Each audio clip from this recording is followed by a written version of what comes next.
Welcome to Kenton Teaches. Enjoy the video. You begin by assessing the stain so you know how aggressive to be. Use a cotton swab with distilled water on a hidden corner. This tells you if the color is water-soluble. If it moves, you proceed gently. Once done, prepare swabs, a soft rubber eraser, and 70% isopropyl for tougher marks. You want short, controlled motions to avoid fiber lift.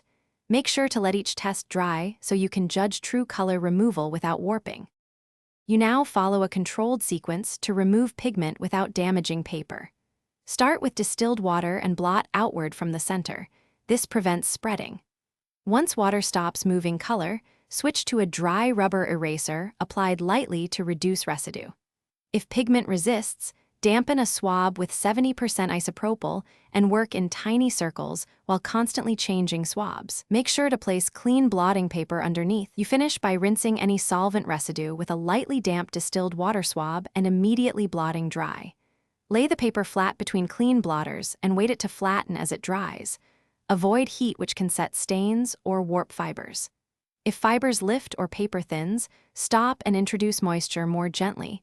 Humidify, then press rather than scrubbing. If color persists or the piece is valuable, consider consulting a paper conservator for solvent baths or advanced treatment to avoid irreversible damage.